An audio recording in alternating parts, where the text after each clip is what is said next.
ఓం పరమేశ్వర భక్తులందరికీ నా యొక్క హృదయపూర్వక అభినందనలు. మనము సృష్టికర్త అయినటువంటి ఆ పరమేశ్వరుడి భక్తులం. లోకమంతయు ప్రకృతి విగ్రహాల భక్తులు. అవి జడ పదార్థములు, అవి మనకు ఏమీ ఫలమైనటువంటి భక్తిని ఇవ్వవు అని వాళ్లకు తెలియదు. అది కథ. ఇప్పుడు ప్రస్తుతము మొదటిగా సృష్టి ప్రారంభమవుతుంది కదా, అది ఎలాగా అయ్యిందని మీకందరికీ సంశయాలు ఉండవచ్చు. అయితే ఆ సృష్టి మొదలు కాకముందు చీకటి, అంతా మొత్తము చీకటే.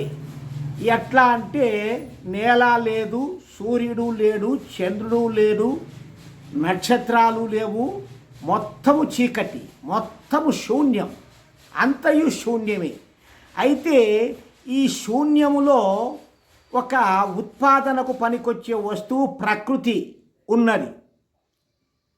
అలాగే ఆకారముగా జీవులు తీసుకొని దాన్ని జీవించడానికి కావలసిన పదార్థాలన్నీ ఆ ప్రకృతి నుండే సృష్టికర్త తయారు చేశాడు.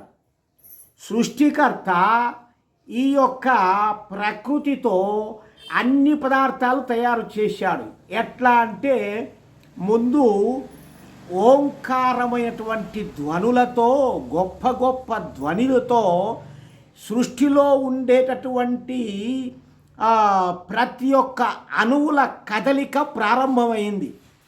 అణువులు అంటే నీటి అణువులు, భూమి అణువులు, అగ్ని అణువులు, ఈ రకంగా ఏ పదార్థమునకు ఆ అణువులు తయారైనాయి ఆ కదలికతో. అంటే ఉండేదంతా ప్రకృతిలో భగవంతుని యొక్క సంకల్పము ఎప్పుడైతే ప్రారంభమైందో అప్పటి నుంచి తిరుగుతూ తిరుగుతూ తిరుగుతూ ఈ అణువులన్నీ ఒక్కొక్కటిగా తయారైంది. భూమిగా తయారైంది, సూర్యుడుగా తయారైంది, అట్లాగే నక్షత్రాలుగా తయారైంది, చంద్రుడుగా తయారైంది. ఈ యొక్క అణువులతోనే ఈ గ్రహాలు, గోళాలు అన్నీ తయారయ్యాయి. అంటే పరమేశ్వరుని సామర్థ్యము వలన, శక్తి వలన ఈ తయారు చేసిన వస్తువు చూడు, ఇది ప్రకృతి. అంటే మట్టి అనుకోవచ్చు మీరందరూ. ప్రకృతి అంటే ఏంటంటే మట్టి, రాయి, రప్ప, వీటి అణువులు ఇట్లాగా తయారైంది. ఈ తయారైన తరువాత వాటి మీద ప్రాణికోటి ఉద్భవించడానికి చేయాలి కదా. ఈ తయారు కావడంలోనే తరువాత ఈ భూమి మీద చెట్లు, సెలయేర్లు, సముద్రాలు ఇవన్నీ కూడా ఒకటొకటి తయారయ్యాయి. తరువాత చిన్న జీవులు మొదలుపెట్టి అవి ఒకటొకటి తయారయ్యాయి. తరువాత ఇంకొంచెం పెద్ద జీవులు, అంటే వీటన్నిటికీ జీవులకు శరీరాలు ఎక్కడి నుండి వచ్చాయంటే పరమేశ్వరుడే ప్రకృతి వస్తువుతో ఇచ్చినాడు. ఈ ప్రకృతి వస్తువుతోనే శరీరాలను ఇచ్చాడు. తరువాత ఇంకా పెద్దయి సింహాది క్రూర మృగాలు, అడవులు ఇట్లాంటివన్నీ కూడా తయారైనాయి. వాటికి కావలసిన జంతుజాలములు, కుల్లేళ్ళు, కుందేళ్ళు, జింకలు ఇట్లాంటివన్నీ కూడా ఒకటొకటి తయారైతా వచ్చాయి.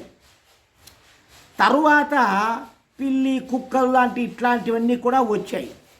అంటే ఇవన్నీ పరమేశ్వరుని యొక్క సామర్థ్యముతోనే ఆయా స్థలముల నుండి సూక్ష్మాతి సూక్ష్మ అణువులతో తయారు చేశాడు. తరువాత ఆవులు, గేదెలు, ఎనుములు, ఎద్దులు, గుర్రాలు, ఒంటెలు, రకరకాలైనటువంటి జంతువులు కూడా పెద్ద పెద్దవి పుట్టాయి. ఇవన్నీ ఎవరు పుట్టించారు అంటే పరమాత్మ యొక్క శక్తి వలనే వాటి శరీరాలన్నీ తయారైనాయి. అంటే ముందు అవి తల్లిదండ్రులకు పుట్టలే, ప్రకృతిలోనే వాటెంతకవే తయారయ్యేటట్టు పరమాత్మ చేశాడు. చూడండి, పరమాత్మ ఎంత గొప్పవాడో తెలుసుకోండి.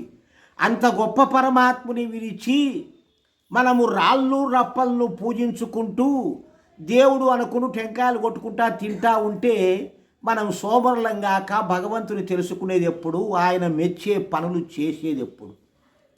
కాబట్టి మనము తెలుసుకోవాలి. జ్ఞానము భగవంతుని యొక్క స్వరూపము. భగవంతుడు కాండ్రాడు కదా అంటే జ్ఞానము. ఎంత తెలుసుకుంటే అంత భగవంతుడు మన పక్షాన మనలో ఉండినట్టు. మనలో ఎంత జ్ఞానం ఉందో భగవంతుడు మనలో అంతగా ఉన్నాడు అని. ఈ జ్ఞానము తెలుసుకోవాలి. మనం ఏమని కోరుకుంటాము? హే రక్షక, ఓ సచ్చిదానంద స్వరూప, అనంత స్వరూప అని ఈ విధంగా కోరుకుంటాము. విజ్ఞాన స్వరూప అంటే ఆయన స్వరూపమే విజ్ఞానం. ఆయనకొక రూపము లేదు. రూపము లేనటువంటి ఒక మహత్తత్వం, అది గొప్ప తత్వము, అద్వితీయము. ఇంకా రెండవది ద్వితీయ శక్తి లేదు. అద్వితీయము అంటే ఏకమేవా అద్వితీయం, ఒకటే శక్తి, రెండవ శక్తి లేదు అని. అటువంటి పరమాత్మ శక్తి ఈ యొక్క ప్రకృతిని ఇన్ని రకాలుగా తయారు చేసి జీవులకు శరీరాలను తయారు చేసి ఇచ్చాడు. ఇక జల పదార్థాలుగా కొండలు, గుట్టలు, రాళ్ళు, రప్పలు ఇవన్నీ కూడా తయారు చేశాడు. ఇవన్నీ చేశాకనే జీవులు ఉత్పన్నమైనాయి. ఎందుకంటే వాటికి జీవులను పుట్టించాలకు వాటికి ఆహారం కావాలి కదా. గడ్డి, గాదం, చెట్లు, ఆకులు, అలములు అంతవరకు దేవుడు పుట్టించలే. వాటిని బాగా తయారైనాక లోకమంతా అప్పుడు ఒక్కొక్క జీవులను పుట్టిస్తూ వచ్చాడు. ఇక ఎనుములు, ఆవులు, ఎద్దులు ఇవన్నీ పాలు, పెరుగుకు మానవులకు కావాలి అని అన్నీ సృష్టించిన తర్వాత మనుష్యులను కూడా పుట్టించాడు చివరిలో. ఎందుకంటే మానవులు బ్రతకడానికి కావలసినటువంటి ఆహార పదార్థాలు అవి. ఈ యొక్క పాలు, పెరుగులు, తర్వాత పంటలు ఇవన్నీ తయారు చేసుకోవడానికి కూడా వాళ్లకు స్థలము, భూములు ఇటువంటివన్నీ కూడా సృష్టించి ఈ విధంగా తయారు చేసి ఇచ్చాడు. మరి ఇంత గొప్ప దేవుని అంటే సృష్టికి ముందు రూపం లేదు, సృష్టికే రూపం లేదు, అంతా మొత్తం అంధకారం, ఏదీ లేదు. అటువంటి సమయాన్ని ఈ యొక్క కనిపించే దృశ్య రూపముగా తయారు చేసినాడు, లోక రూపముగా తయారు చేసినాడంటే ఎంత గొప్ప శక్తి ఆ పరమాత్మ శక్తి. ఆ పరమాత్ముడు ఎంత గొప్పవాడు ఒకసారి ఆలోచించండి. అటువంటి గొప్ప పరమాత్ముని నమ్మి మనము ఈ వేద జ్ఞానం ప్రకారం ఆయన చెప్పిన ఆజ్ఞలను పాలించి మన జీవన విధానాన్ని నడుపుకొన్నచో మన జీవితం, మన జన్మ ధన్యమై మరుసటి జన్మలో మనము కూడా జ్ఞానవంతులుగా, గొప్పవాళ్ళుగా, వేద మంత్రాలకు పఠించేటటువంటి గొప్ప గొప్ప తెలివితేటలు గల బుద్ధి జ్ఞానము మనకు భగవంతుడు ఇస్తాడు. అటువంటి భగవంతుని మనము తెలుసుకోవడానికి ప్రయత్నము చెయ్యండి.